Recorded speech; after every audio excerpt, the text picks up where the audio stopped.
Today's guest on the Henthorn Media Podcast is Casey Sexton. Casey is a magician.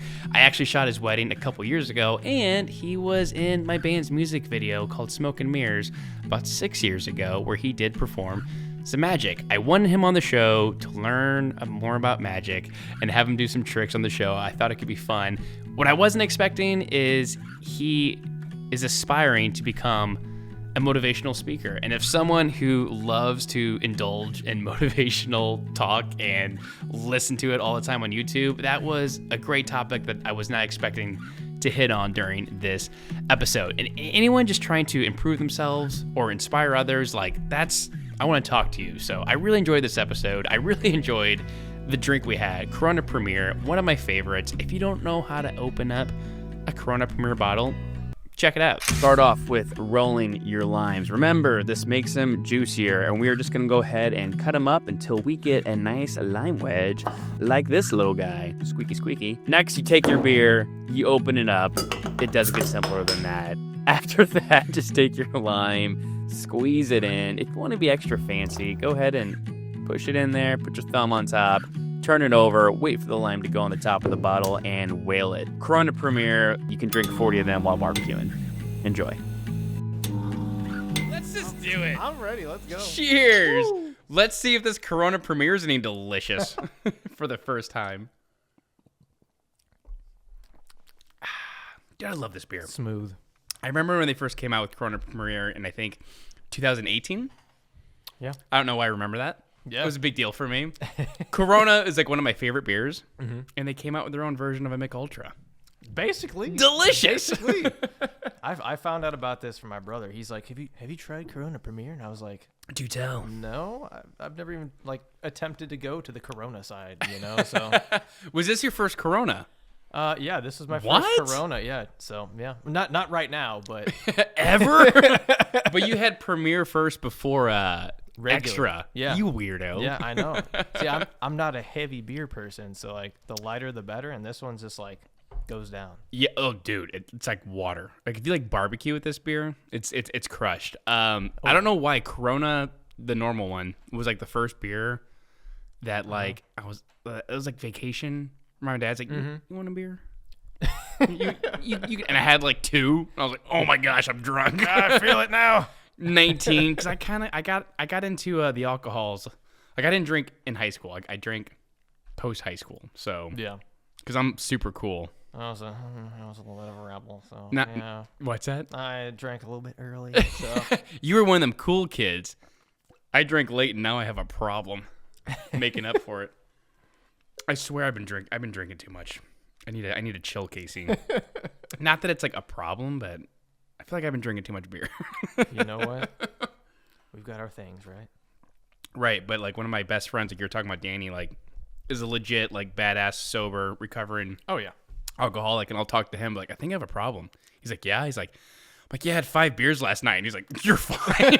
You're all right, kid. He's like, you're a dork. It's just too often. I'm like, I'm just gonna drink Friday and Saturday. Yeah. And then it turns into most days. And I'm like, that's not great. So I'll have a nice crisp one with pasta or something. Yeah, it's nice. See, I feel like that's what I want to do, and I find myself it just creeps into, again, not problem zone, but you need to tone it back. Yeah. Look at your trash can, man. Dude, yeah, seriously. It's oh shoot, maybe I do need to cut back. It's 3 to 4. It's if you're drinking most days of the week, it's probably not great. Whatever, man. Let's crush some beers. Oh yeah, let's do it. Thank you for coming on again. This is take 2. This is take 2. Casey was gracious enough to come back on the show. We filmed an episode months ago. I went to edit it, could not find your footage. Yep, I was gone in the black abyss. Dude, I have the audio. I have my footage, which who cares? I filmed the drink intro that we can still use, everything but your footage, and I am embarrassed, Dude, ashamed. It happens. It's bad. It at least has to happen once. It has to happen once. It's as a videographer, it's your greatest fear, and I'm glad it's happened on a passion project, which makes sense because when I do any job, I have like 4 backups. You come home, you upload the footage. I keep it on the SD card. It's on my SSD. I put it to an HDD, and like in the cloud, it's everywhere. Oh yeah. These podcast episodes are probably too long. It's okay. They're 2 hours long in 4K footage. So I'm like OneDrive. Right. The whole thing. It's on OneDrive, and I have no good explanation for why. Like, I wish I could be like, hey man, I was hurting and I deleted it. Right. or your episode was bad, or just I went to edit it. I have 3 more episodes. Like, thank you, the people that are still being patient to edit. Their footage exists. Yeah. Just yours is gone, and I don't know why. I have lost sleep over this. So thank you for coming back on and redoing it. Hey, no problem. Happy to be here. Yeah. And it's funny, like, your episode was good, but now that I don't have it, I was like, that was the best episode. Oh, no, you know that feel? It's like the thing that you can't get back. I'm like, that would have been the one. It was there. Well, like Casey did a magic trick on that last episode so good, my candle blew out and it was weird. As we were talking about other stuff similar. Yeah, we're talking about like Ouija boards and stuff, like and that. my candle blew out and I was like, get out of my house. This is creepy. You need to go home now. Yeah. Dude, so you're back on. Back on. You made my candles blow out. We're talking magic. You still doing magic? Still doing magic. Still doing man. magic? Yeah. Is that hobby zone, or do you get like jobs, or what's the deal with with the magic now? It began as a hobby back when I was 8. So see what I'm talking about? Ding, something happens. But yeah, I started when I was 8, and it was basically after I watched one of the David Blaine specials. So good. Yeah. So good. And so I was like, man, I want to do that to people and have them freak out and be like, oh my gosh, how'd you do that? So kind of did my own research on YouTube when, YouTube was a baby. Just a baby. Yeah, I'm 34, you're about to turn 30. Ooh. So when you were 8, I guess like YouTube would have been just barely kind of kicking. Yeah. First couple of years. Yeah. When was YouTube? 05? Something like that. Something like that. Not that it matters. Yeah. But yeah, David Blaine inspiration, and then it just took off as a. Yep, I evolved from David Blaine to Chris Angel because we all know Chris Angel. So yeah, the coolest. What was his name? Mind Freak. Mind Freak. Mind Freak. I was like, am I okay to watch this? Yeah, right. Oh, so edgy. What's going on? But also, my grandma was also super supportive. We would always go to the dollar store. Oh, that's cool. And I don't know. It's just a thing when we were getting watched as kids. When my parents were at work, they'd take us to the dollar store, get something cheap to play around with for the day or two. But they'd always have the really tiny magic kits that you'd buy, and I'd bring them home, and like 5 tricks in one box for $1. What? We're set, Grandma. Let's go home. Let's do it. So I would fiddle with those for a while and be like, hey, watch this. And so do it to. I feel like every members. Little boy has a magic phase. Yeah. I had a magic phase. I think we talked about it on the episode that didn't exist. Kirby Van Birch, who was like very big in like Branson. He did, like it was one of those guys, like Silver Dollar City magic show. The magic shop guy? Dude, he was amazing. And then you get we had the VHS of how to do magic at home. Oh, yeah. Which was so much fun. Yes. Like legit kind of cool tricks. Yeah. But you could do it with like everyday material. Yeah. Like, do you have a pencil, a piece of tape, and paper? Like, I do have those things. What? And you're like, you can whatever, do X, Y, and Z. Like, wait, so much fun. Let me go to Office Max. We got to get these things. You needed an X-Acto knife for one of the tricks, and I was like, Dad, hear me out. Get the X-Acto knife. We're gonna do magic, and it was fun. And I don't mean it to sound like degrading and all, but you kind of like. Whatever. Then the next month you're into yo-yos or Pokemon. Oh yeah. But like you stuck with it, and actually you got good. Yes. if you could say that. Yeah. You absolutely did. The tricks you did last time were great. They were so good. The episode disappeared. You know what? My vanishing act, guys. Come on. Yes. Watch you be like, actually. Yeah. There's the episode. It's on. Like check in your pocket. And I'm like, the episode. What? USB drive. Amazing. But so I basically took that through middle school, through high school, still as a hobby, up until 5 years ago, maybe even 4. Dang. But I I was like, you know what? I think I'm decently good now. So I'll print out some business cards. Yeah. I didn't want to open like an LLC yet, just because. Sure. Freelance for tax purposes. Yeah. Freelance stuff. Just to see if I could even get any gigs. And so I got 2. One was That's legit, man. Yeah. Come on. So one was a LB's General Store in Wentzville. So I did a Halloween show for them. And then I did actually 2. So I did 2 days. And then I did one for Sauna Lake Recovery Center in North County, and that was a New Year's show. No big deal. Yeah, no big deal. But, It's so pretty awesome. So I'm like, they're like, how much is your rate? I was like, wait, I can choose this. Isn't it funny when someone asks you that and you're like, I should have that figured out. I am still working on it. I can choose this now. So I was like, I set my What's rate. your day rate? You're like, $10,000. Yeah. You can always lowball it. You're like, I don't know, $50. What? Like, oh, we could have paid you way more. Yeah. Yeah. But so I was like, all right, let's do this. And they're like, all right, cool. I'll have your check ready at the day. I was And like, you're like, God, I should have doubled that. Dang it. When they say yes too quickly, like, what's your price? I'm Yeah. like, it's this. Like, no problem. I'm like, oh, Yeah. damn it. dang it. Oh. Yeah. But it was great, especially the New Year's show. I had somebody come up at the end, and he was like maybe 50s, 60s. He has his grandson or kid with him, and he was like, I've seen a lot of magic shows in my day. This was the best one I've ever seen. I was like, dude, that's no way. That's not a small compliment. No. I was like, That's a big really? compliment. Me? This guy? Me? From Missouri? The magic guy? But, yeah. That's a big deal. And you just stopped, or? I haven't been super, chasing after it. Yeah. Just because I've been focused on other things like promotions at work and stuff like that, side stuff. But yeah. Yeah. Yeah. Just kind of naturally, just wasn't like a decision. Just kind of naturally, kind of fell by the wayside again into hobby territory. I still have my cards, my dude. Yeah, my business I have cards. one. So, yeah, you do. It was great. Yeah, and you can pick it up anytime, you know, and do it. Yeah. I mean, you're not 59, you're 29. Right. I am 29. You have time. You have 29, you're about to be 30. Right. You're young. Oof. Young pup. Dude, there's something about turning 30 where it's like, all right, man. What are you doing? What are you doing with your life? Like, it's over, you know? Yeah.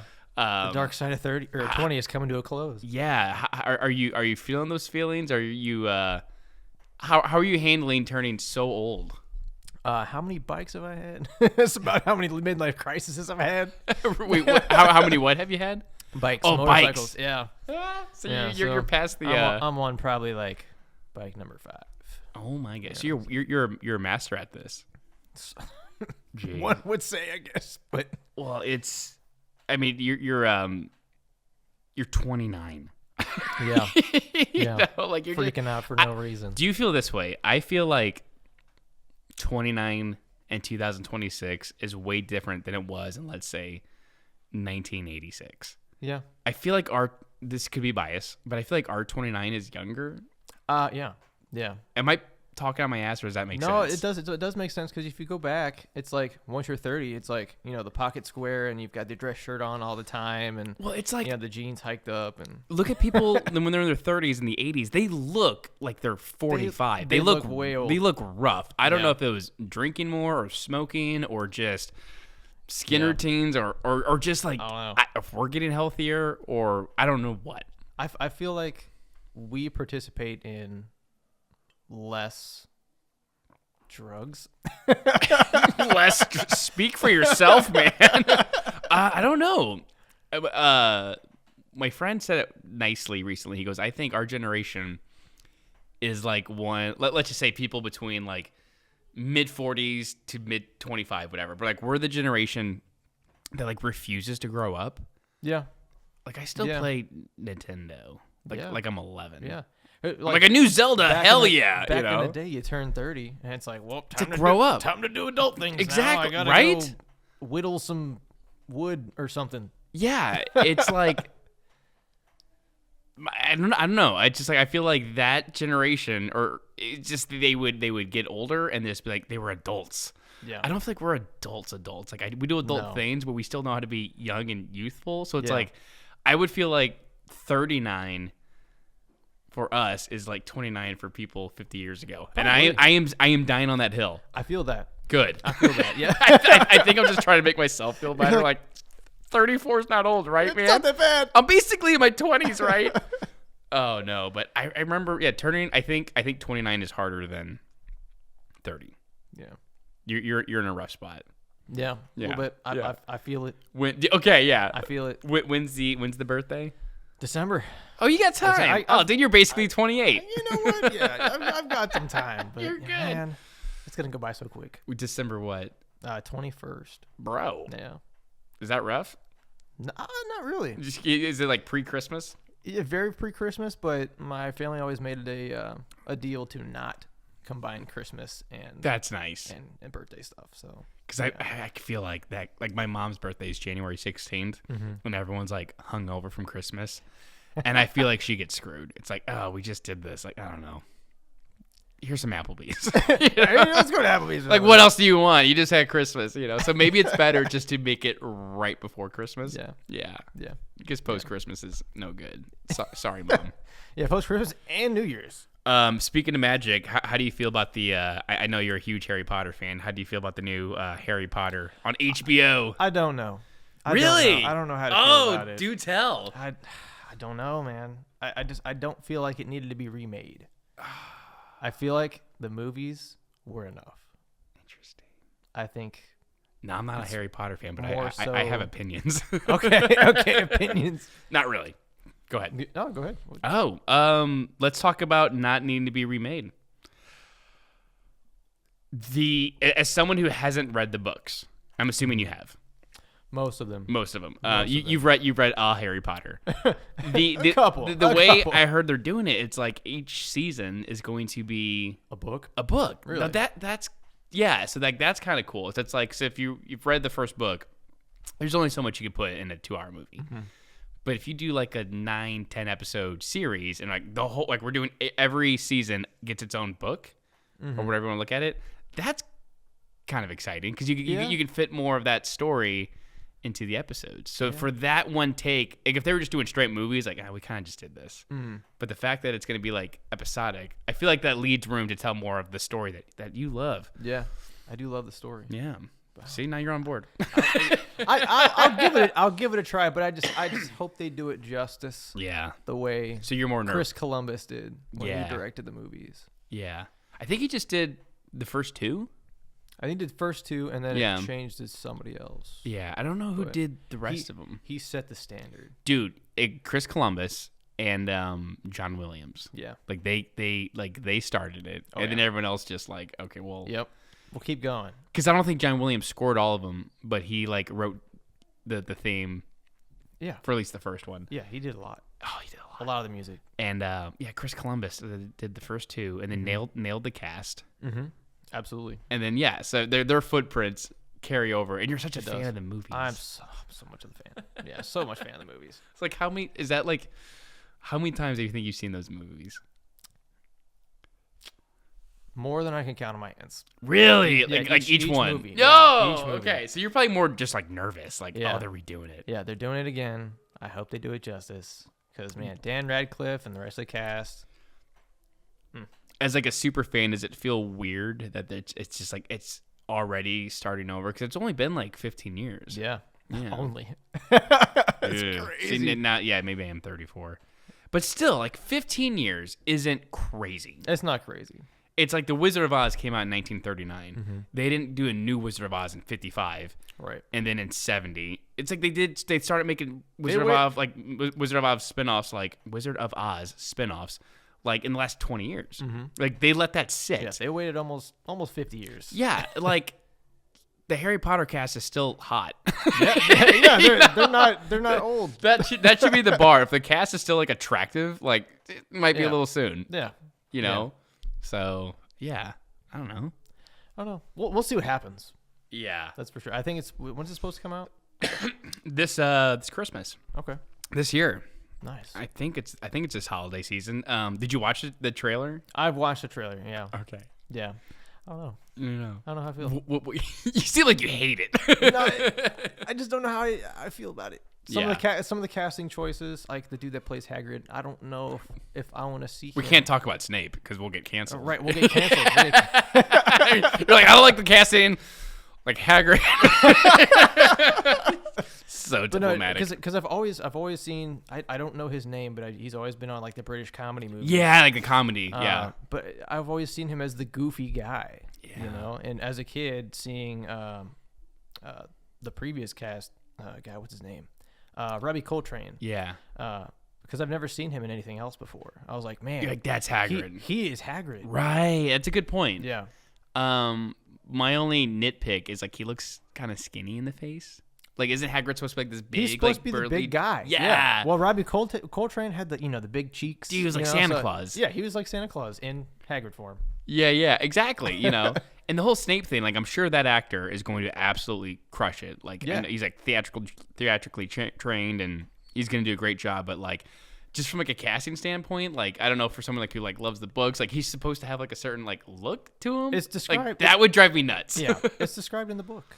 Right. You know, and some of the if we're comparing scenes from the movies, in the later movies, how are they going to handle that?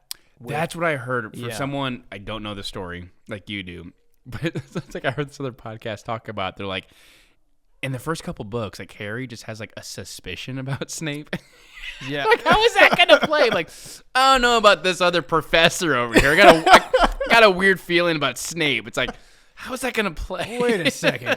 It's like, I don't know. So I'm sure they'll do a good job. Yeah, but I have heard other like huge Harry Potter fans say just like this new Harry Potter feels like he's more like book accurate, or just like his overall like look, like he kind of looks like the sketches. So yeah, I was just curious. And I did see like the Quidditch uniforms in the trailer, and those look pretty cool. Pretty cool. Yeah, I think I'm maybe more excited just because I'm less of a fan. It's like I have nothing to lose. Exactly. I'm just like if it sucks, whatever. But if it's awesome, like, oh cool, like I'll watch it. Yeah. It might even push you to watch the movies again. Like, don't mess it up. Yeah, please don't mess it up. Like, if they remade the original Star Wars, like the original 4, 5, and 6, I'd be like, sweet Moses, please don't. Like, it would be a very different conversation. I'm like, do not do this. Do not. Like, what are you doing? That is sacred ground. So, given that those movies, I think, are still relatively fresh. I mean, they're still like very pop culture. They are. You know, like it's not like these need to be remade. No, and like, it's not outdated. Like they're not outdated. All the effects in the movies are pretty much holding up to the time. It would be like if they remade Lord of the Rings. Yeah, same time frame, same myth. Yeah. Like, you do not touch those movies. You don't have to. You don't have to. I don't think they will. I hope they don't. I hope that those movies are so good. But a money grab. It's all about the remakes and stuff like that. Eventually they will. Yeah. Eventually, it'll be 50 years in the future, and hey, let's make. It's understandable though, because technology's changed, times have changed. You know, they could probably go to actual Middle Earth and film it in the future. Yeah, 3D print Middle Earth. You know. Exactly. Yeah. Affirmative. Yep. read my mind. When you were on the show last time, we talked about your magic, and I learned, I think, on that last episode, of your motivational speaking aspirations, which really caught me off guard. I love that topic. Yeah. I go on morning runs just to talk about myself and how healthy I am. And usually... Yeah, I always see your posts in the morning. You're like, oh, man, you up this early? You already ran 2 miles? Let's go. I always talk about, like, do you post your workouts or not? Like, what's the move? But, like, the morning runs, my go-to is, like, YouTube, like, morning motivation. And it's just, like, a compilation of, like, motivational speakers. Yeah. And I love that. Yeah. Like especially the good ones. Yes. You know, like Les Brown. Not the one that's like, I'll buy my course. You know? Dude, yeah. But like Les Brown. I actually like Steve Harvey. Yeah. Dude, cliche. Tony Robbins is great. Yeah. All that stuff. Even the more like modern ones, like your David Goggins or Alex Hormozy or whatever. It's good. So the fact that you're like, I want to do that, like, where did that come from? How do you go from magic to I want to inspire and I think I got something to say? I've always been good at pushing people to do things as far as what they want to do or what they think they want to do. Because a lot of people have hesitations and like, I don't know if I could do this, or I don't know if my body can handle it, or stuff like that, whether it be working out or, doing a physical feat or something. But yeah, I've always been good at pushing people and inspiring them. It's like, if you don't take the chance now, when are you going to take the chance? And I mentioned this on my last episode. We're gonna be saying that a lot. Yeah. I've already said this, but now this episode's unique. But technically, you were my first client, per se. Say what now? Yeah, because we were planning our wedding, right? Because you were our videographer at the wedding. Yeah. As well as Sarah, she was our photographer. Yeah. Awesome.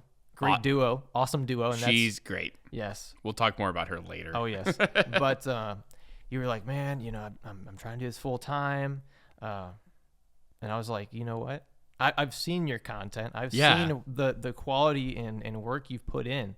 You would have no problem making a living off of this.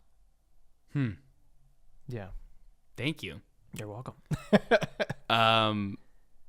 Yeah, that is super nice. It's that your wedding, I think, legit changed like the course of my life. Really? Yeah, no, 100%. I can't remember if we talked about it or not, but you mentioned Sarah Kelly. Mm-hmm.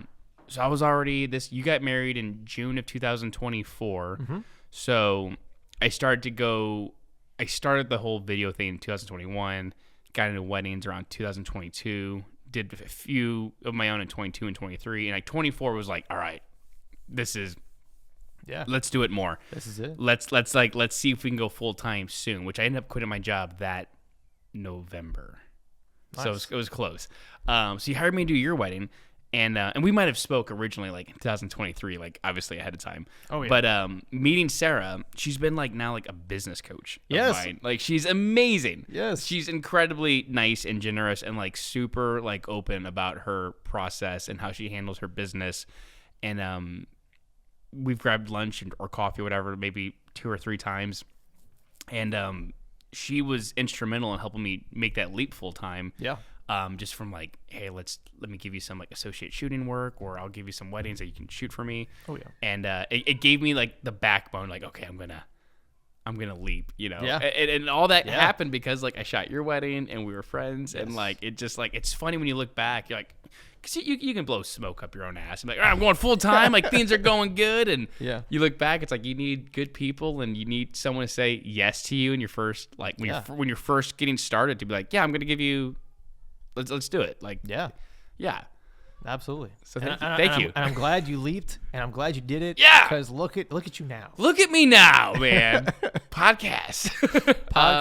You got a whole basically office over there. I do have a whole office with like shelves of nice shelves, camera stuff, and it's a tax write-off. Yeah, I just finished taxes. I did it yesterday. I was stressed. Oh man, dude, it was stressful. I bet. It was talking about my first full year. It was my first year filing taxes where I didn't have UPS on the books. It was like just a year of Henthorn Media. That's awesome. Which is so scary, It was like scary, but awesome. So I'm like looking at mileage and like deductibles and profits and shoots, and it was just a whole new thing. Because like before, it's like, here's my W-2. Yeah. There we go. There you go. Done. TurboTax.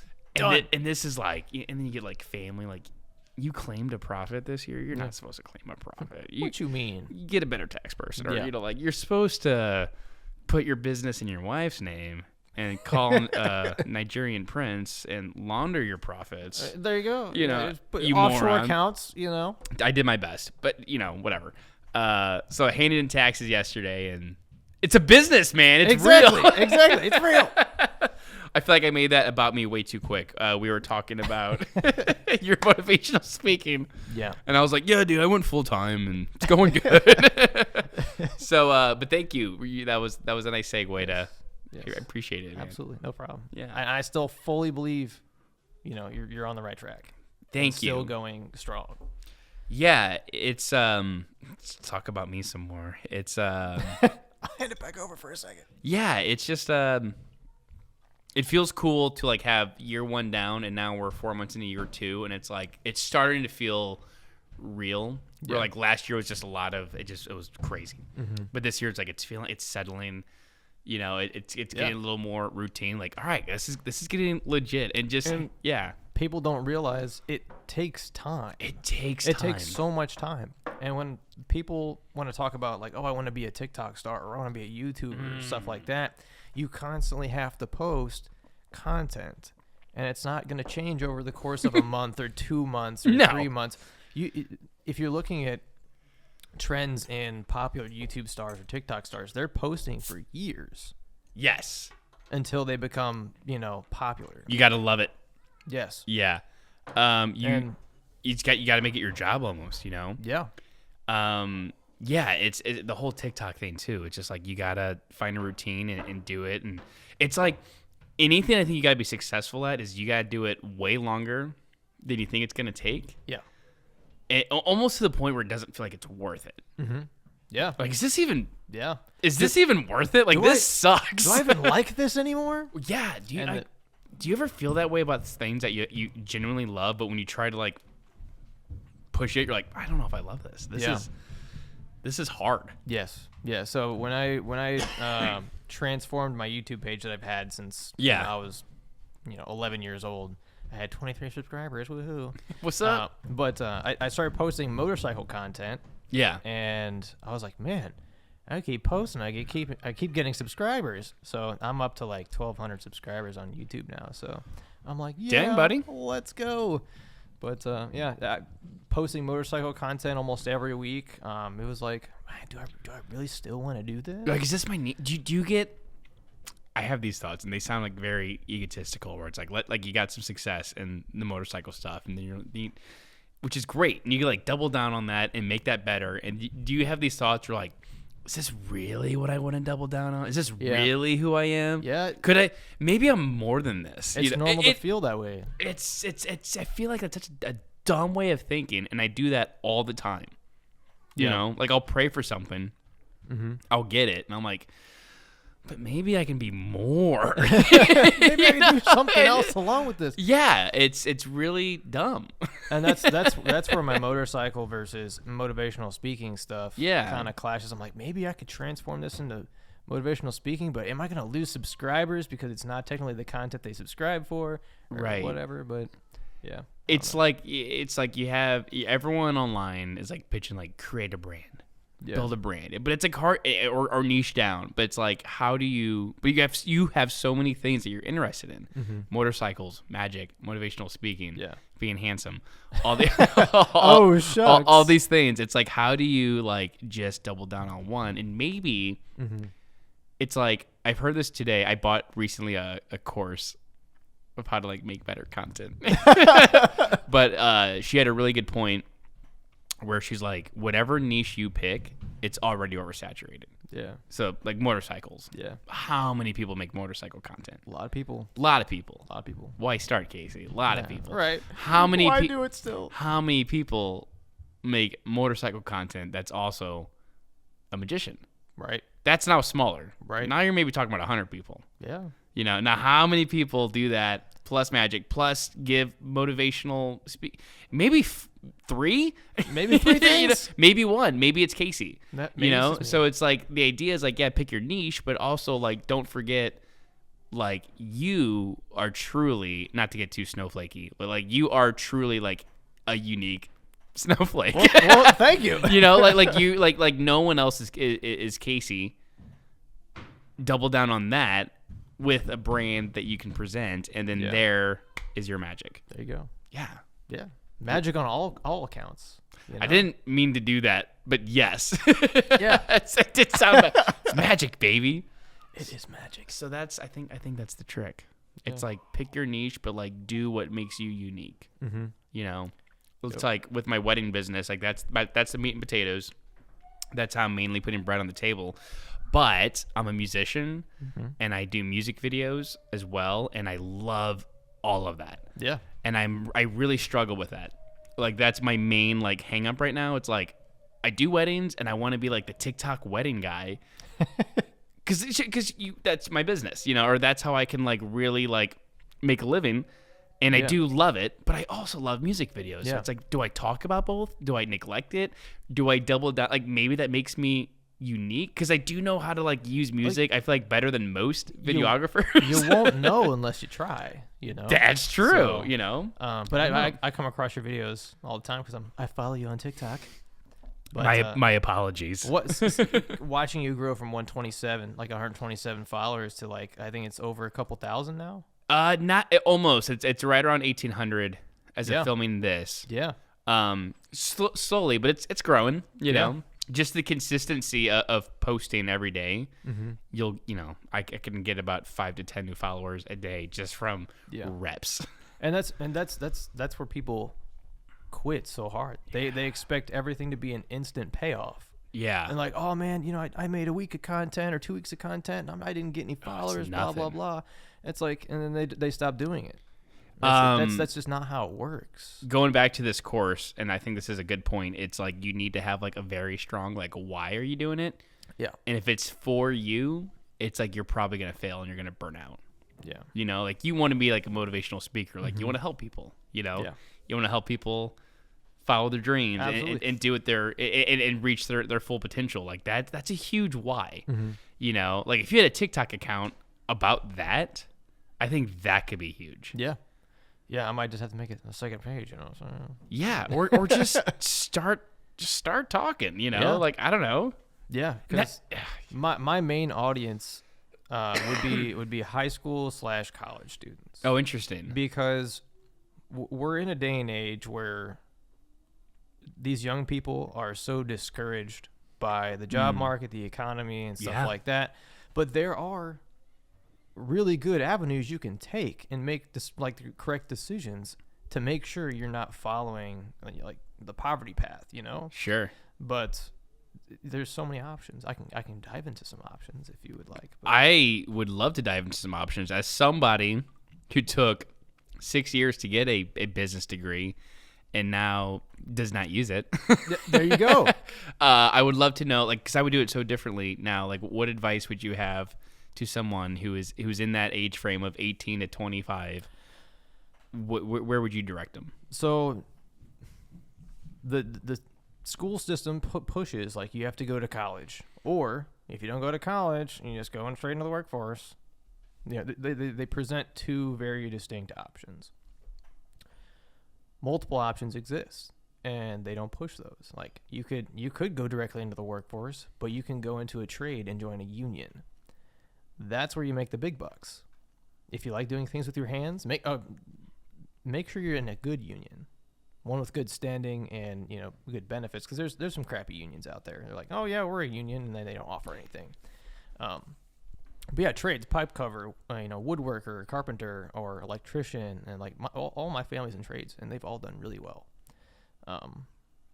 As well, if you don't want to do a trade, go if you're able to, because I know military is kind of iffy on like people's health conditions and stuff, but what they say is like there's a waiver for everything. So military, you go to the military, you do your couple years, get your schooling in, because there's so many jobs you can get a degree while you're in the military and then go do it in the real life once you get out.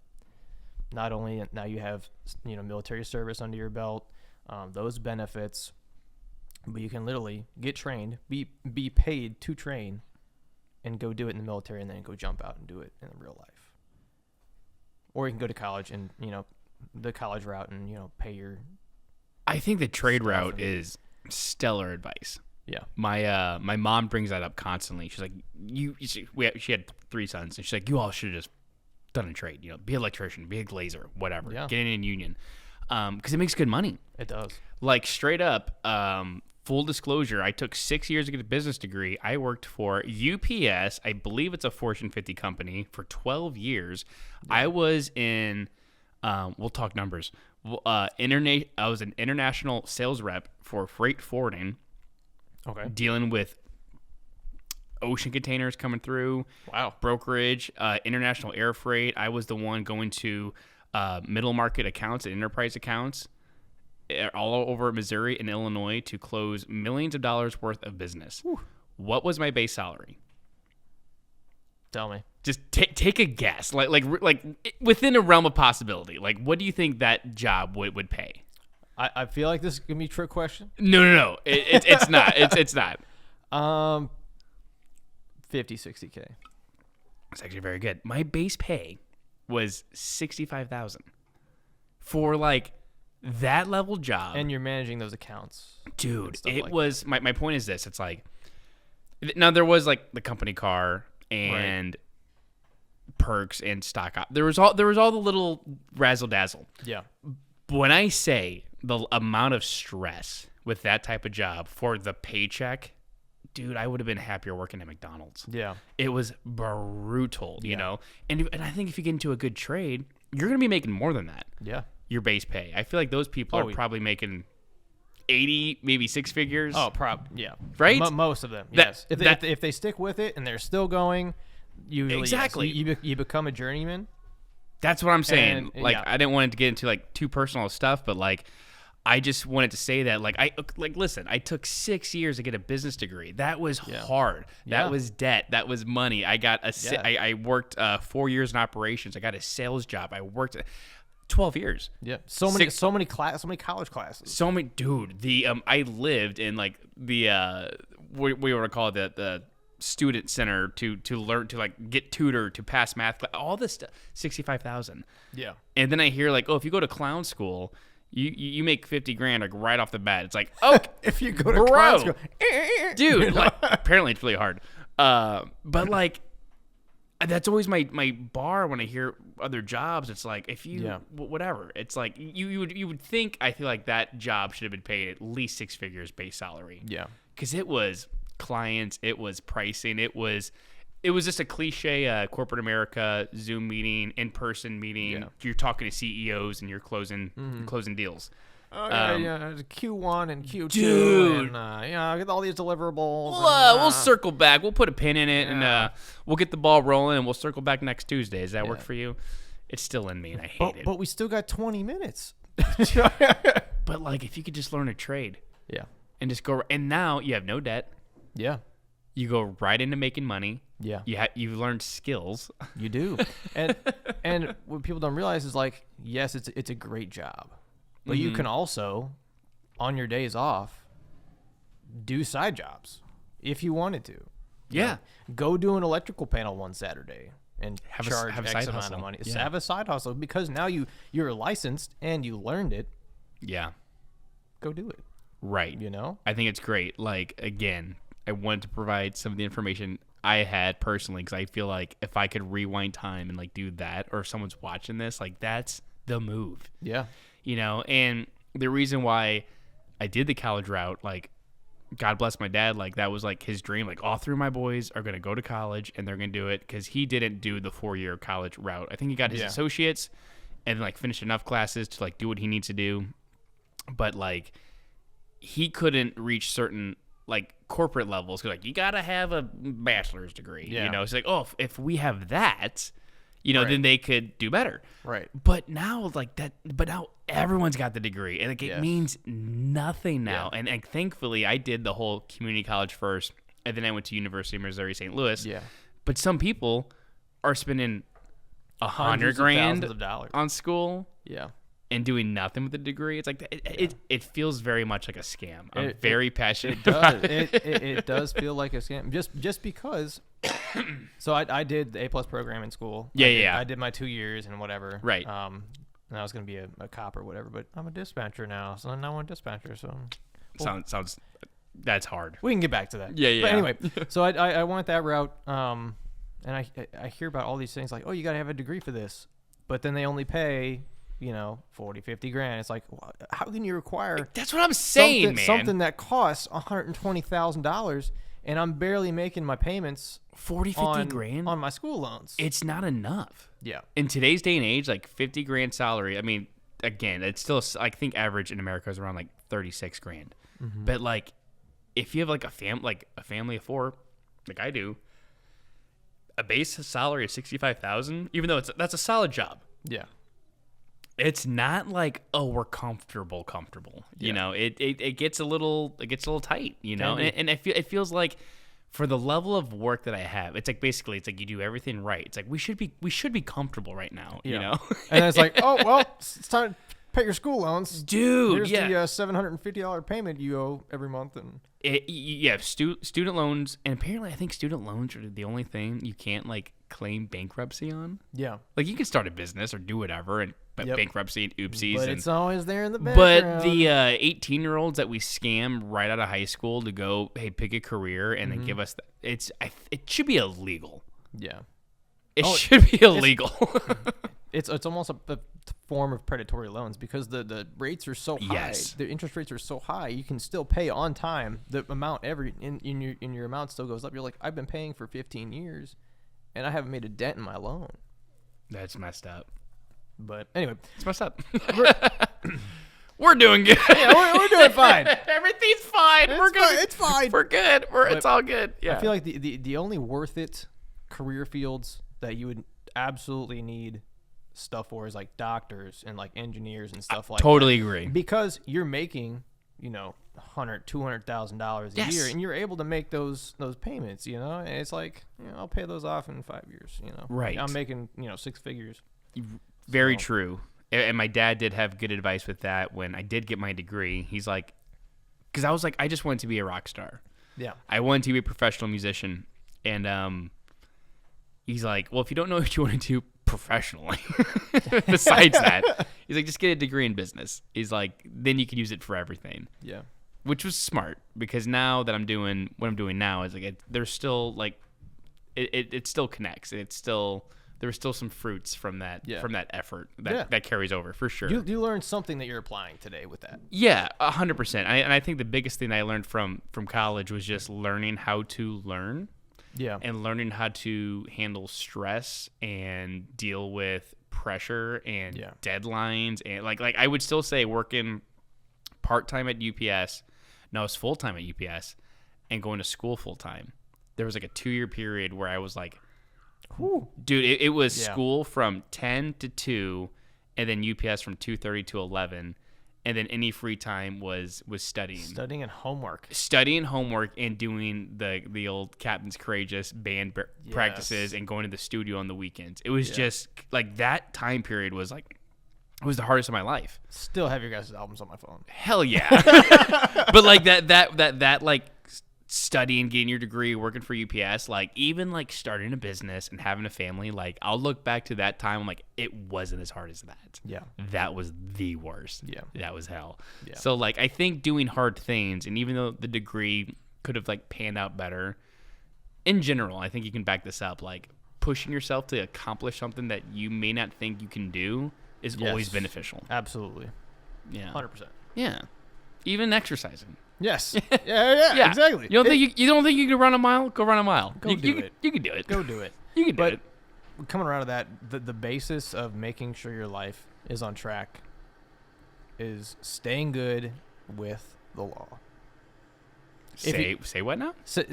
Be good with the law. If don't get arrested. If you don't get arrested. Stop getting tickets.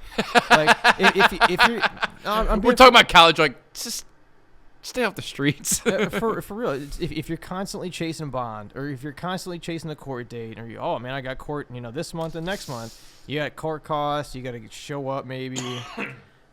If you're constantly doing that, where's all your money going? Yeah, it's going back, and just stop. Just quit. Stop stealing stuff. It's not worth it. It's not worth it. Stop doing stupid stuff. Yeah, I can't speak to that too much. Me either. I'm too much of I don't know. As far as I can be a goody two shoes. Me too.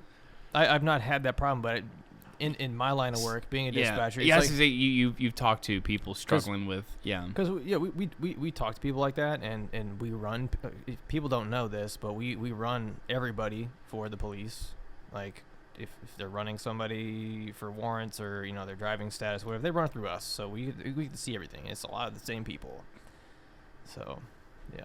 Like, do you like what do you mean same people? Like, you recognize like names, or like, Jerry's doing it again. Yeah, Jerry's doing it again. Real, like for real? Yeah. It sucks. Yeah, there's regulars. You start to like people, like you start to like root for people, like Billy, like you were doing so good, man. That's interesting. But if you keep your nose clean, everything else will follow. Because you're then able to pursue things. It sounds bad to talk about, but hearing that, because I feel like it's like you always feel like you could be doing better. Yeah. You know, but it's like there's obviously like levels. So if there's that young person watching, like if you're out of jail, yeah, you're doing better than you think. Stop getting speeding tickets. When's last time you had a ticket? I had one ticket in my life. Really? Yes. No way. One ticket. That was it. That's amazing, especially with your motorcycles. Yeah. Well done. Thank you. Well done. But it was one ticket for failure to yield for a turn. That's ridiculous. Yeah. So yeah. And you probably yielded a little bit. I yielded a little bit. Yeah. And then I totaled the car. You totaled the car? Totaled the car. So you yielded pretty hard. Yeah, someone ended up T-boning me, but oh dang, they found I was at fault. So it's your fault. Woohoo! Casey's been in an accident. Yay! Yeah. Stay out of jail. Stop doing stupid stuff, people.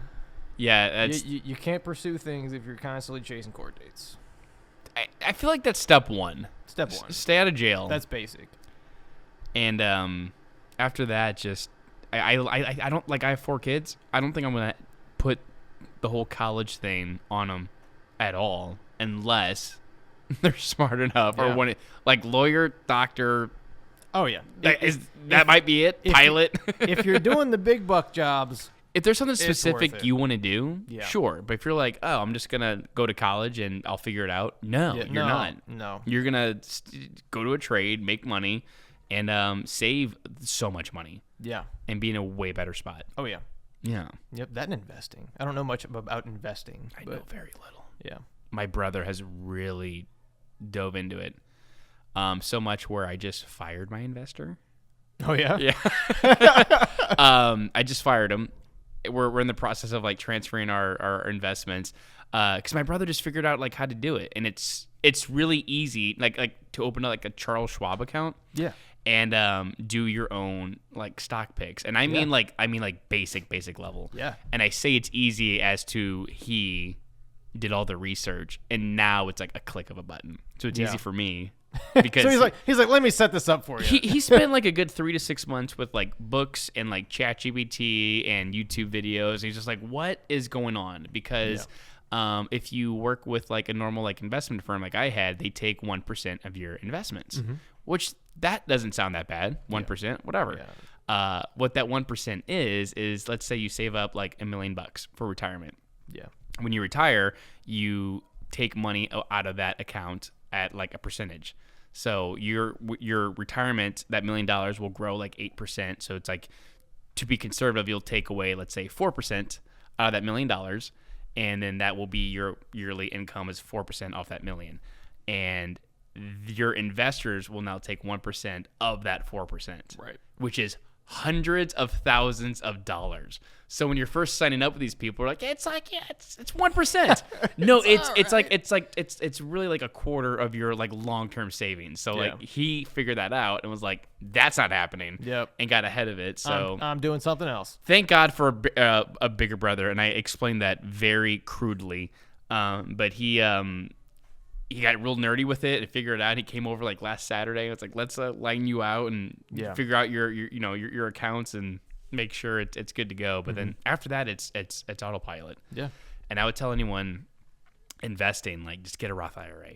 Start there. It's get a Roth. It's the simplest. Super easy. And like a Roth IRA, if you have like a company match, the 401k, do that. And then after that, a Roth IRA, maybe a brokerage account, and then just invest what you can. Try to do 15%. And if you can't do that, do what you can. Do something. $20. $20.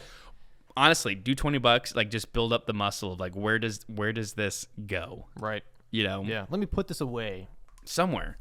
Like, I think a big reason I was able to quit my job is like I drank the whole Dave Ramsey Kool-Aid, and just like I got rid of like the debt. And I just got the finances in a comfortable spot where it's like I got some breathing room. Yeah, like I can do something. I can take a calculated risk and go. But if I still had car payments and like the student loan and all that stuff like hanging over you, it's like it's riskier. It sucks so much. Know? It sucks so much money. All those payments. And yes, stuff like that. And it's like you do the whole like if you can YouTube the debt snowball. Yeah. That stuff works. It does. Like just do it. It might take 3 years, but like just slowly do that. Yeah. That would be my advice to the young college folk. Yes. Because I feel like if I would have done that sooner. Don't sign up for the $700 car payment. Dude, Don't do that. Just get the simple car. You know, like we bought a minivan with the kids, and I was like, I just want something that holds the kids. Yeah, enough people. Like, I don't need the butt warmers. I don't need the sunroof. I'm like, I need a box. Like this car, it already sucks. It's a minivan. Like I don't need it to be cool. You know, it's the swagger wagon. It's silver, and I call it the Bullet because it's a minivan. It's funny, and it makes me want to kill myself. No. Oh, zing.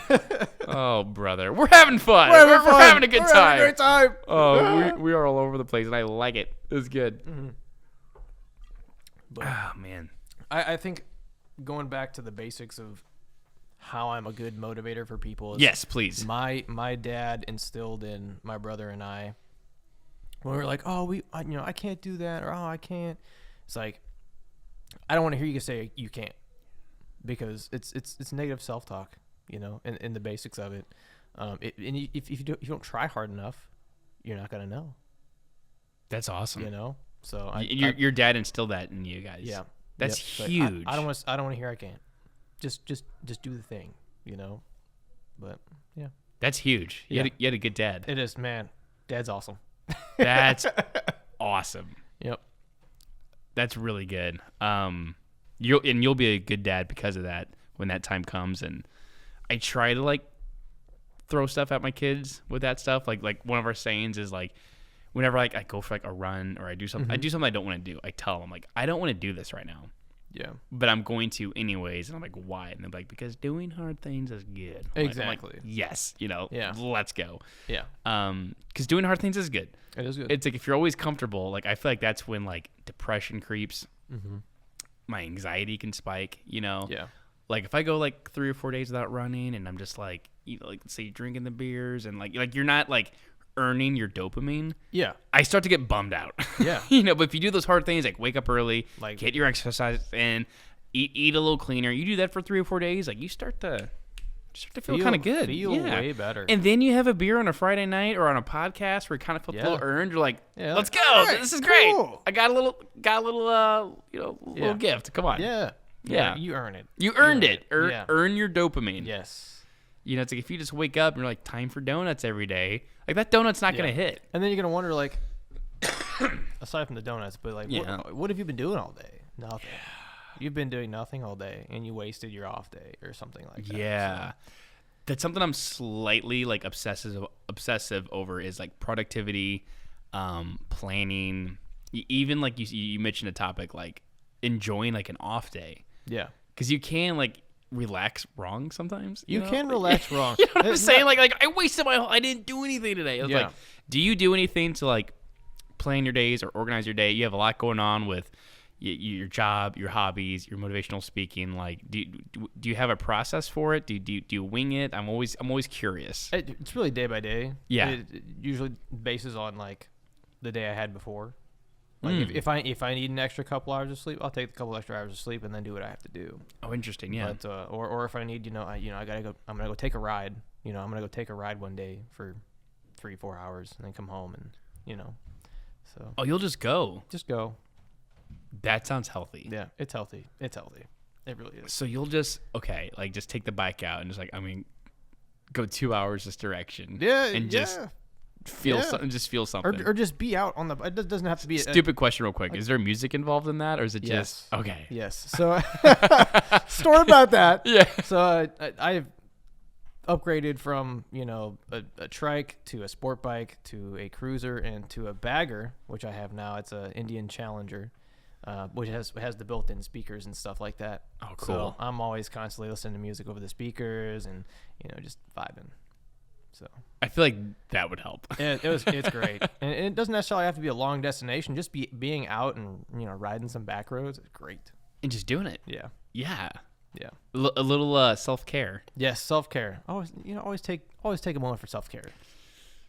I'm really trying to be better about that. Yes. You know, like, because I think it's so easy as us humans to like not feel happy with what we have, even if we're moving in the right direction. Yeah. You know, it's like you can just compare yourself or want to do better. So it's like, oh, the answer to that is I'll work harder and be more disciplined and just work round the clock until you know. Yeah. Which is a bad strategy. Yeah, because then your mental health starts to fall. Dude, it's like you have to like enjoy like the process. Yeah, I think is the key. I mentioned yesterday. I keep burping. Beer is the absolute worst. It's my favorite drink. It is the worst drink for a podcast, and I will do it happily every time because I love it. We've done it. This is maybe the third or fourth guest who's requested beer, and it's great. I keep burping through talking, so I'm so sorry. Yeah, I gotta take some moments over there too. Yeah. Would you like another one? I will take one. Yes, I will. Yes, and then we gotta do that shot. A special treat. A special treat. So I keep burping. There you go. Appreciate it. Thank you. Hey, cheers, brother. Yes, sir. Come on. Yesterday I filed my taxes like a grown up. It was stressing me out, business, whatever, and I exercised some free will. I handed in the taxes. It was like off First Capitol Drive in St. Charles area-ish. And it's like the office was like 1 minute away from a movie theater. I was like, if I wanted to, I could. It's like I had to go back home, like edit and like work, whatever. Yeah. I was like, I could just see a movie. You could. I could. You could. You know, but no, I couldn't. but I could. But you can. So I went to the movies and I looked at the movie times and I was like, Project Hail Mary plays in 20 minutes. I bought a ticket. First time in my entire life I saw a movie by myself. That's awesome. And it was I texted my wife. I was filled with guilt. Like just filled. I was like, I was like, I'm seeing a movie. Did you get popcorn? Dude, I didn't get popcorn. I got the biggest popcorn I can buy. I bought a large soda and a bag of M&Ms. And I'm like, yes. And I sat down in the movie front center, middle center, and just watched. You're just like, dude, Ryan Gosling in all of his glory, and it was amazing. And I was in such a good mood the rest of the day. There you go. I was so happy. I think I needed that. It takes stuff like that, man. Oh man, for real. I texted Kevin Gates, and I was like, I saw a movie by myself, and you know. It was. I was like telling people, I saw a movie. I saw a movie at like in the afternoon on a Tuesday. Yeah. He's like, yeah, man, it's called self-care, and I was like, I don't think I do that. What is this new thing? It's like I got the kids. One's in school. It's like my wife and I, we work, and then we come home from work and we take care of the kids, and it's like we barely have time for each other. So like, yeah. And then when I do work, it's like someone's watching my kids. So for me to take that precious time where I do have time to work to be like, oh, I'm going to go to the movies. Yeah. Is insane. But it was great. It was so good. The freedoms that you have, man. Is it just a husband boyfriend thing where it's like if you do something by yourself, you're like, man, I wish. Yeah. And I did miss her. It's a guilt. I kept like looking over. I'm like, isn't this hilarious? Like, yeah. Like, oh man, I'm by myself. Yeah, but I mean, it was great. It sometimes is really nice to do it by yourself. Do something by yourself. I needed it. It felt It felt just felt good. Just like take a beat. Yeah, you know, not taking care of anybody, not whatever. Just watching a movie, and you know, I'm a huge film nerd. You know, and the movie was incredible. Good. And it's been getting really good reviews, rightfully so. And I really want to see it on the big screen. And we try to like work out babysitters and my wife's schedule. Before you know it, it's like all the movies you want to see. Yeah, they're gone. They're gone. They're out of the theaters. They're out of the theaters. They're on Apple TV now. Exactly. Like, it happens so fast. So I'm like, it's already been out for 2 weeks. I'm like, I'm just gonna do it. Like it's happening now. Yeah. I regret nothing, Casey. I regret nothing. Should we do that shot? We'll do the shot. We did the first shot, the lost episode from here on out. Yes, the lost episode. You requested a Vegas bomb. I did. I made you a flaming Dr. Pepper instead. You did. It was still cool because it was flaming. Because we lit it on fire. But I got the stuff for the Vegas bomb, which I have oddly never made before. Oh man. So I'm excited. Just do it in thirds. Let's do it. Yeah, we got Let's do it. Let's do it. Why Let's go not? wake shot. We'll be right back. Be back.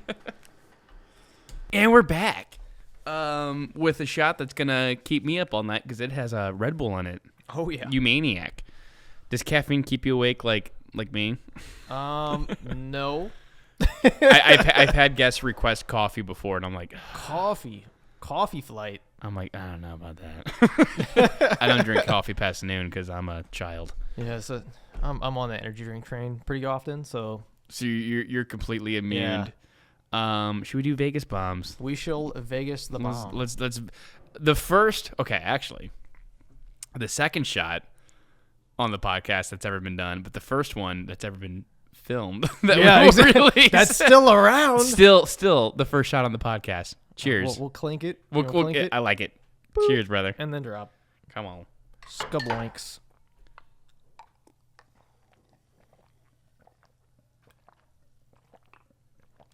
I'm not a chugger. Oh, it tastes like college. I can't remember the last time I had a shot. That's not true. Pretty recently. Oh, man. Oh, you're really not a chugger. I'm really not. It tastes like candy. It tastes so good. It tastes so good. We could pour that over some ice for you. I try to stay away from shots just because I'm 34 now and I don't need help getting there. You'll be like, all right. I don't. Yeah, exactly. I don't need it's just hangover juice. One is good. Yeah. You know, it's not when one turns into, hey, let's do 7. Let's do 7. Exactly. That's weird. I was honestly, that was the number in my head. It's like you just read my mind. Casey, how about you do some magic? All right. So entertain me. Yes. So everyone can pay attention, but I do have a deck of cards here. Hey, yo. I'm going to take out the jokers because they are not needed. Is that a fresh deck? Almost. Almost. Throw those over there. Go ahead and shuffle these. Yes, sir. Come on. Any which way. Doesn't matter. Can't mess it up. Ooh, that was embarrassing. Woo. These feel nice. They're new. They're very new. And I believe they're made by the United States Playing Card Company, so they probably have the nice the air cushion finish that they always put in there. So. The what finish? The air cushion finish. What is the air cushion finish? So if you hold one of the cards up to the light sideways, you can see the little like bumps in the cards. Oh, I see. Yeah, I got you. That provides like it's how they're so smooth all the time. Yeah, and like they just glide across each other, as opposed to like the cheap ones that are just like straight plastic. Oh yeah, those are terrible. It kind of looks like cloth. Yeah, that's cool. Or the air cushion finish. The air cushion. Some people don't even know what that is. They don't. Morons. I'm a card geek, guys. I've got like 50 something decks of cards at my house. Same. I get it. Okay. Got distracted. Here you go. All right. Sorry if I bent them. So no, you're good. We've known each other long enough. Yes. Yes. So I just want to look at you for a second. Wow. I'm gonna give you a card to hold on to. So I'm gonna have you put it maybe like face down in your log or something like that. Okay. But just to kind of get a. Why am I nervous? I don't know. I think I should be doing it this way too, so everyone's like, "Nah, I want to be part of the trick." Let me feel the magic. I'm gonna say this one. Okay. So, okay, I'll give this to you here in a second. Just keep that face down and face just kind of like put it. Yeah, just put it over there where your phone's at or whatever. But I want you to. You're gonna make all the decisions. Okay. I want you to hold on to those. Got it. And you're going to deal cards face down in front of you. All right. It's just in one stack. And then, go ahead. Just make a stack. Yep, just one stack for now. Yep. And you can do the top, the middle, the bottom, however many cards you want to. And I want you to stop whenever you want. Just stop this whenever I want to do it. Whenever you want to do it. Okay. All right. So the part that we didn't use, I'll take those. We don't need those. Okay. Put those over here. Just kind of square them up and scoop them up. Got it. And you're gonna just make. Now what we're gonna do is 2 stacks. You're gonna go 1, 2, 1, 2, 1, 2 until they're all gone. Just two stacks. 2 stacks. Yep. Okay, got it.